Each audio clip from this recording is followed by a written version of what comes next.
السلام علیکم ورحمۃ اللہ تعالی وبرکاتہ۔ جامعہ رضویہ منظر اسلام کی یوٹیوب چینل ہم سبق درس نظامی میں آپ کا خیر مقدم ہے۔ آپ کے لیے ایک اہم خوشخبری، جو طلباء اور طالبات کسی مجبوری کے پیش نظر مدارس میں پڑھنے سے قاصر ہیں، وہ اب آن لائن گھر بیٹھے عالمہ کورس کر سکتے ہیں، وہ بھی صرف 6 سال میں۔ تفصیل کے لیے رابطہ کریں 9897273870 پر۔ بسم اللہ الرحمن الرحیم۔ باب جواز اخذ الاجرت علی الرقیۃ بالقرآن والاذکار۔ یہ باب ہے اس بیان میں کہ قرآن اور دیگر اذکار کے ذریعے سے دم کرنے پر اجرت لینا جائز ہے۔ امام مسلم علیہ الرحمۃ والرضوان اس باب میں یہ بتاتے ہیں کہ قرآن کی کسی آیت کریمہ کے ذریعے سے کسی نے جھاڑ پھونک کی، کسی نے تعویذ دیا یا کسی نے کوئی دم کر دیا، تو اس دم کرنے پر اجرت لینا یہ جائز ہے، اور حدیث پاک سے اجرت لینے کا جواز سمجھ میں آتا ہے۔ لہٰذا دور حاضر میں جو عاملین دعا تعویذ گنڈے وغیرہ کر کے دیتے ہیں اور وہ اس پر پیسے وصول کرتے ہیں، اجرت لیتے ہیں، یہ اجرت لینا ان کے لیے جائز ہے۔ اس سلسلے میں امام اعظم، امام شافعی، امام مالک، امام احمد بن حنبل، امام اسحاق، امام ابو ثور اور دیگر بہت سارے ائمہ متقدمین اسی کے قائل ہیں کہ دم کرنے پر، دعا تعویذ کرنے پر اجرت لینا جائز ہے۔ یہاں پر اجرت لینے کے جواز میں کسی کا اختلاف نہیں ہے۔ ہاں، تعلیم قرآن پر اجرت لینا، مثلا قرآن پاک کوئی کسی کو پڑھائے، تعلیم قرآن دے، تو تعلیم قرآن پر اجرت لینے کے سلسلے میں اختلاف ہے۔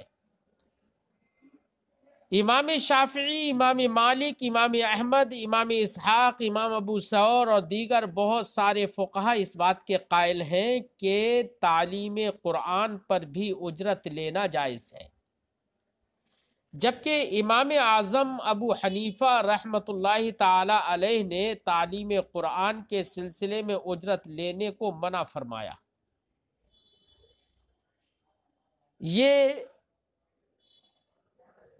متقدمین فقہائے حنفیہ کا قول تھا، لیکن جب لوگوں میں قرآن کی تعلیم کم ہونے لگی، قرآن کی تعلیم کی طرف شغف کم ہونے لگا، تو متأخرین علماء حنفیہ نے بھی تعلیم قرآن پر اجرت لینا جائز قرار دیا،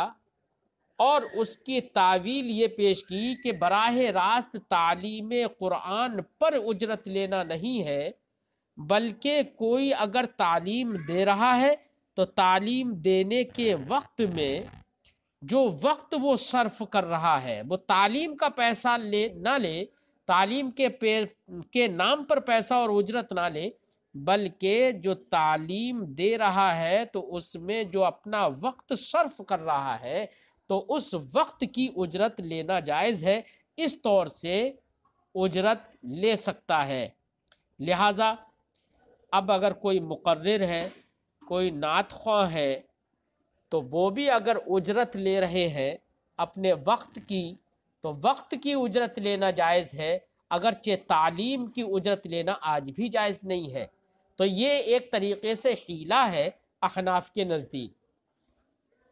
ورنہ تو تعلیم قرآن یا تعلیم اسلام پر اجرت لینا یہ احناف کے نزدیک جائز نہیں ہوگا۔ لیکن وقت کی اجرت اس طور سے تعویل کر لی گئی، تو وقت کی اجرت لینا بھئی ضرورت بھی ہے آج کے زمانے میں، کہ اگر آدمی بالکل اجرت نہ لے تو اس کے بیوی بچے ہیں، اس کے بھی کچھ ضرورتیں ہیں، وہ ضرورتیں پوری کیسے کرے گا؟ آج کے زمانے میں تو لوگوں کا حال یہ ہے کہ اگر کوئی اجرت نہیں لیتا ہے اور فری میں کام کرتا رہے تو کبھی اس کو کوئی 2 روپے بھی نہیں دیتا ہے۔ مثال کے طور پر ایک وہ امام، مثال کے طور پر میں ہوں ایک مسجد میں نماز پڑھانے جاتا ہوں، کبھی میں نے مقتدیوں سے نہیں کہا کہ مجھے یہ ضرورت ہے وہ ضرورت ہے، کبھی نہیں کہا۔ لیکن میں نے بھی دیکھا ہے کہ کبھی عید، بقرہ عید، ربیع الاول شریف یا کوئی بھی تیوہار بھی آ جائے، پورے رمضان گزر جائیں، کبھی کوئی 100 روپے بھی نہیں دیتا ہے۔ وہ تو اللہ کا فضل ہے کہ میرا اپنا تدریس کا کام ہے اور میں برسر روزگار ہوں، تو سب کچھ چلتا ہے۔ لیکن آج کے لوگوں میں یہ ذوق نہیں رہا کہ جب تک کوئی شخص اپنی ضرورت بتائے نہیں اس وقت تک کوئی 2 روپے دینے کے لیے تیار نہیں ہوتا ہے۔ تو اب ایسے حالات میں متاخرین علماء نے یہ تعویل کرتے ہوئے ذکر کیا کہ اپنے وقت کی اجرت لینا جائز ہے علماء حنفیہ نے۔ تو وقت کی تعویل میں لے کر اجرت لینے کو جائز قرار دیا ہے، ورنہ تو تعلیم قرآن پر آج بھی اجرت لینا یہ جائز نہیں ہے۔ ایسے ہی امامت اگر کوئی کر رہا ہے تو نفس امامت کی اجرت نہیں، بلکہ امامت کرنے میں جو وقت دے رہا ہے اس وقت کی طور پر امام کا اجرت لینا، تنخواہ لینا یہ جائز ہوگا، اس میں کوئی حرج نہیں ہے۔ بہرحال امام مسلم علیہ رحمت و رضوان اس باب میں جو ذکر کریں گے وہ یہ کہ ذکر اذکار کے ذریعے سے، قرآن کے ذریعے سے کوئی اگر دم کر دے تو دم کرنے کی بنا پر اجرت لینا یہ جائز ہے، اس میں کوئی حرج نہیں ہے۔ ہم نے باقی مذاہب ائمہ کا ذکر کیا تھا، اب حدیث کے طور پر اس باب میں امام مسلم جو حدیث ذکر کریں گے اس میں ابو سعید خدری رضی اللہ تعالیٰ عنہ کی ایک حدیث ہے کہ انہوں نے یہ فرمایا کہ ایک شخص ایک قبیلے میں چند صحابہ کرام سفر کر رہے تھے، تو وہاں پر ایک قبیلے سے گزر ہوا، وہاں پر انہوں نے کھانا طلب کیا کہ بھئی آپ لوگ ہمیں کچھ مہمانی کے طور پر کھلا دیں، لیکن ان لوگوں نے کچھ نہیں کھلایا۔ اتفاق سے خبر آئی کہ وہاں کے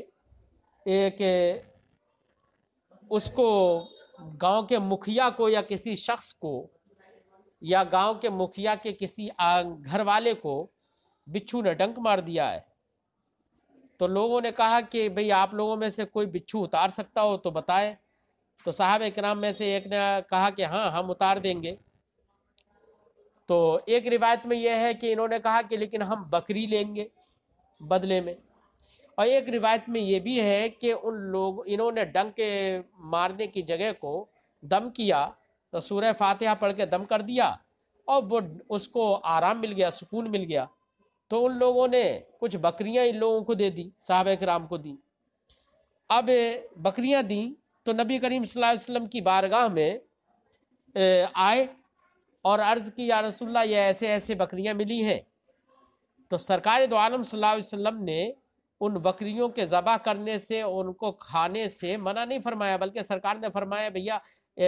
بلکہ سرکار دو عالم صلی اللہ علیہ وسلم نے فرمایا ان کے دل کی تطیب کے خاطر، ان کے دل کو اور سکون اور چین اور دل کو آرام دینے کی خاطر، اور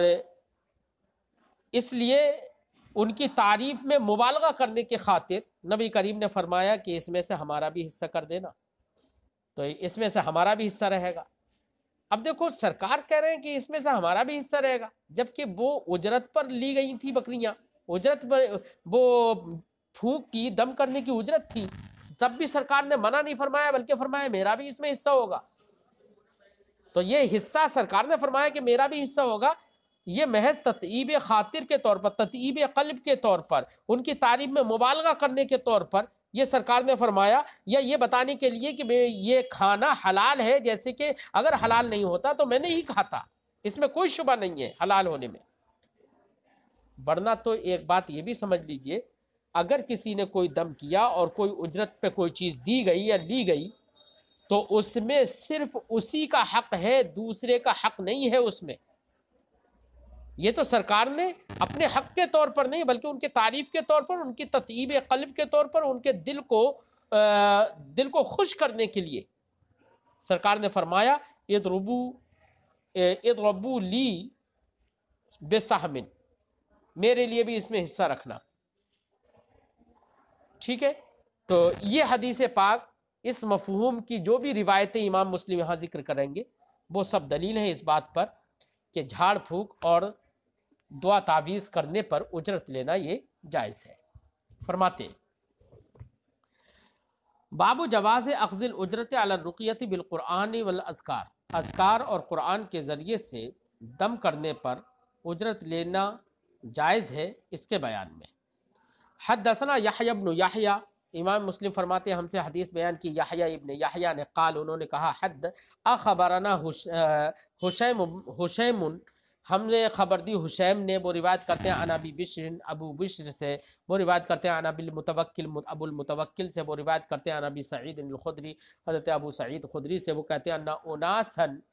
ان ناسا من اصحاب رسول اللہ صلی اللہ علیہ وسلم کانوا فی سفر، نبی کریم صلی اللہ علیہ وسلم کے صحابہ میں سے کچھ لوگ سفر میں تھے، فمروا بحج من احیاء العرب، تو وہ لوگ عرب کے قبیلوں میں سے ایک قبیلے کے پاس سے گزرے، فاستضافوا، تو انہوں نے اپنی ضیافت طلب کی کہ بھئی لوگوں سے کہا کہ بھئی ہمیں کھانا کھلا دو، فلم یضیفوہم، تو لوگوں نے ان کو کھانا نہیں کھلایا، ان کو مہمان اپنا نہیں بنایا، فقالوا لهم، تو انہوں نے یعنی گاؤں والوں نے ان لوگوں سے یعنی صحابہ کرام سے کہا، حل فیکم راقن، کیا تم میں کوئی دم کرنے والا آدمی ہے؟ فإن سید الحج لدیغ او مصاب، کیونکہ قبیلے کا سردار جو ہے وہ لدیغ ہے، لدیغ بے معنی جیسے کہ فعیل بے معنی مفعول ہوتا ہے، ایسے ہی لدیغ بے معنی ملدوغ، یعنی اس کو بچھو نے ڈس لیا ہے، او مصابن، یا مصاب ہے، مصاب کہا یا لدیغ کہا دونوں میں سے معنی ایک ہی ہوگا کہ اس کو تکلیف ہے، تو تم میں سے کوئی دم کرنے والا ہے؟ فقال رجل منہم، تو صحابہ کرام میں سے ایک شخص نے کہا، نعم ہاں، فاتاہ، تو وہ اس لدیغ کے پاس گئے، فرقاہ، تو اس پر دم کر دیا، کیا؟ بفاتحۃ الکتاب، فاتحۃ الکتاب یعنی سورہ فاتحہ پڑھ کر اس پر دم کر دیا، فبرأ الرجل، تو وہ آدمی جس کو تکلیف تھی وہ شفا یاب ہو گیا، فأعطى قطيعا من غنم، تو اس نے بکریوں کا ایک ریوڑ انہیں دے دیا، یعنی کئی بکریاں دے دی، فأبى ان يقبلها، پہلے تو ان صحابی رسول نے منع کیا، ابا یا ابا انکار کرنا، فابا، تو انہوں نے انکار کیا، ان یقبلها، کہ ان بکریوں کو وہ قبول کریں، کیونکہ ذہن میں یہ تھا کہ ہم نے تو قرآن پاک پڑھ دیا ہے، اس پر انہوں نے بکریاں دی، تو اجرت میں یہ بکریاں لینا، قرآن پاک پڑھنا اور دم کرنے کی اجرت میں ان کو لینا کہ جائز ہے یا نہیں ہے، اس لیے ابھی انہوں نے انکار کیا۔ فابا ان یقبلها، تو ان کو قبول کرنے سے انہوں نے انکار کر دیا، وقال، اور کہا، حتی اذکر ذلک للنبی صلی اللہ علیہ وسلم، میں تو یہ تبھی لوں گا کہ جب کہ اس کا ذکر نبی کریم صلی اللہ علیہ وسلم سے پہلے کر دوں گا، فاتا النبی صلی اللہ علیہ وسلم، تو نبی کریم صلی اللہ علیہ وسلم کی بارگاہ میں آئے، فذکر ذلک لہ، تو سرکار سے یہ پورا ماجرا اور پورا قصہ، پورا واقعہ ذکر کیا، فقال، تو سرکار نے فرمائے، فقال یا رسول اللہ، تو ذکر کیا انہوں نے، تو کہا اے اللہ کے رسول، واللہ ما رقیت الا بفاتحۃ الکتاب، یا رسول اللہ میں نے تو دم نہیں کیا مگر فاتحۃ الکتاب ہی سے، یعنی مجھے تو اور تو کچھ نہیں معلوم تھا کہ کس سے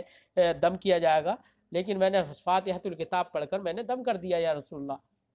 فتبسم، تو رسول اللہ صلی اللہ علیہ وسلم تبسم فرمائے، یعنی اس سے یہ پتہ چلا کہ دیکھیے اگر کسی کو یہ بھی نہیں معلوم ہو کہ کس آیت کریمہ سے کیا فائدہ ہوگا کون سی آیت کریمہ، کون سی دعا، کس بات، کس مرض کے لیے دم کر کے پڑھ کر دم کی جائے گی، اگر نہیں بھی پتہ ہے تب بھی اگر وہ عقیدتاً اعتقاداً کہ اللہ کا کلام حق ہے، اعتقاد رکھتے ہوئے قرآن پاک سے کچھ بھی اگر پڑھ کے دم کر دیتا ہے، جیسے سورہ فاتحہ ہی ہے یا سورہ یا معوذات ہے، کچھ بھی پڑھ کر اگر دم کر دیتا ہے اور اس کا اعتقاد یہ ہے کہ اللہ اس کے صدقے میں فائدہ دے دے گا، شفا دے دے گا، تو امید ہے کہ اس سے ہی فائدہ ہو جائے گا۔ تو سرکار نے اس لیے تبسم فرمایا کہ ان کو معلوم تو تھا نہیں،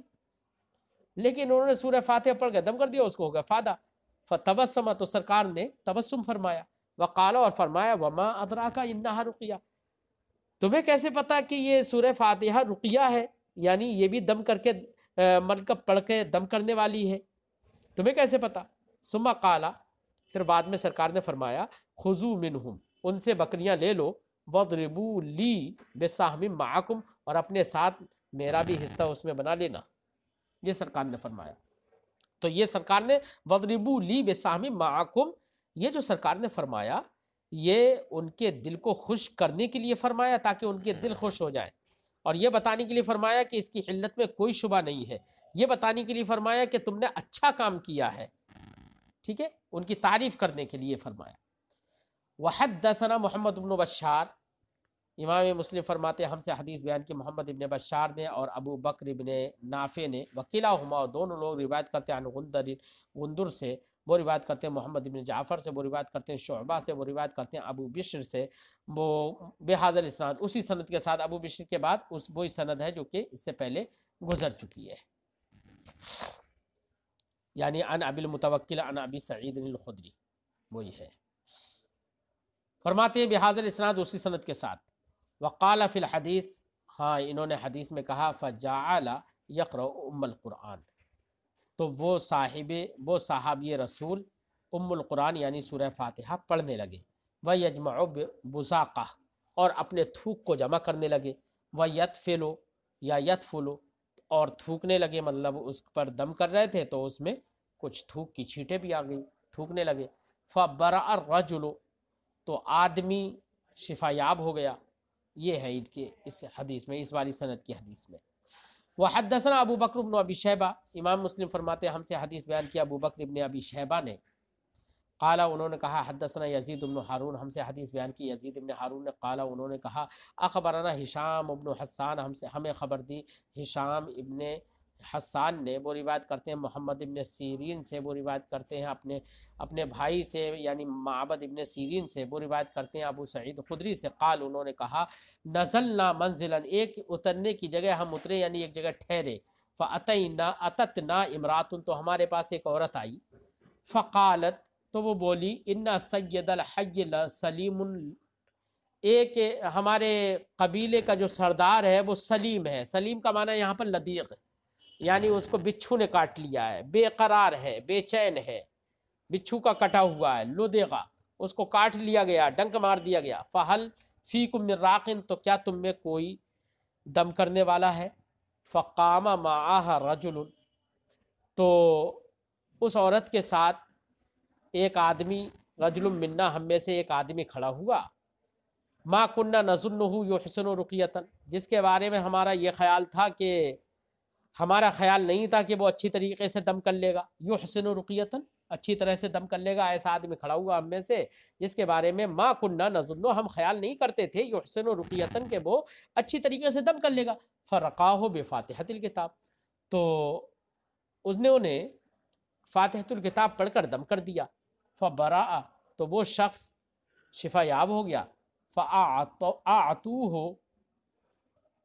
تو ان لوگوں نے، وہاں کے لوگوں نے ان کو غنمن، چند بکریاں دے دیں، وسقونا لبنن، اور ہم سب کو لبن کا معنی دودھ سے سیراب کیا، یعنی سب کو دودھ بھی پلایا، فقلنا، تو ہم نے کہا، اکنتا تحسن رقیہ،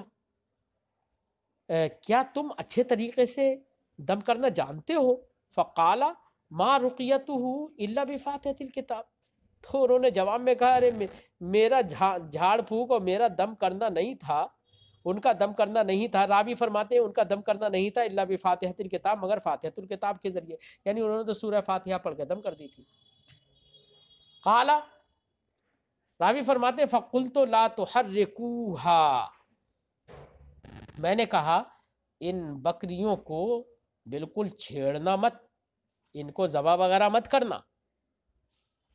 حتی نأتی النبی صلی اللہ علیہ وسلم، یہاں تک کہ ہم نبی کریم صلی اللہ علیہ وسلم کی بارگاہ میں آ جائے اور سرکار سے دریافت کر لیں کہ ان کو ذبح کرنا صحیح ہے یا نہیں ہے. فأتینا النبی صلی اللہ علیہ وسلم، تو ہم نبی کریم صلی اللہ علیہ وسلم کی بارگاہ میں آئے. فذکرنا ذالک لہ، تو سرکار سے اس کا ذکر کیا. فقال، تو سرکار نے فرمایا ما کان یدریہ انہا رقیہ، اسے کیسے معلوم، کون سی چیز نے اسے بتا دیا کہ وہ رقیہ ہے، یعنی سورہ فاتحہ پڑھنا اور دم کر دینا اسی سے فائدہ ہو جائے گا، یہ رقیہ ہے، یہ دم کرنے کے لیے ہے، اسے کس نے بتایا؟ اقسموا، پھر سرکار نے فرمایا تقسیم کرو. وَضْرِبُوا لِي بِسَہْمٍ مَعَكُمْ، اور اپنے ساتھ میرے لیے بھی حصہ بنا لو. اب یہ سرکار نے تقسیم کرنے کے لیے، بکریوں کو تقسیم کرنے کے لیے حکم دے دیا. میں نے آپ کو بتایا کہ عذرو شرع، راقی یعنی دم کرنے والے ہی کا سب پر حق ہے، وہی اس کا مالک ہے. ہاں یہاں پر جو تقسیم جو سرکار نے فرمانے کے لیے حکم دیا، یہ تطیب خاطر کے لیے ہے، دل کو خوش کرنے کے لیے ہے، ٹھیک ہے، ورنہ تو حق تو صرف راقی کا ہے، یعنی جو دم کر رہا ہے، دم کرنے والے کا، عامل ہی کا حق ہے. حدثنی محمد بن مسنہ، مجھ سے حدیث بیان کی محمد ابن مسنہ نے. قال، انہوں نے کہا حدثنا وہب بن جریر، ہم سے حدیث بیان کی وہب ابن جریر نے. قال، انہوں نے کہا حدثنا ہشام، ہم سے حدیث بیان کی ہشام نے. بہذا الاسناد، اسی سند کے ساتھ، نحوہ اسی طریقے سے حدیث جو ماقبل گزر گئی، لیکن اس میں تھوڑا سا فرق ہے، تھوڑا سا بدلاؤ ہے. وہ کیا؟ غیر انہ قال فقام معها رجل، ہاں ان کی سند میں یہ ہے کہ سوائے اس کے کہ انہوں نے یہ کہا کہ فقام معها رجل، کہ اس عورت کے ساتھ ایک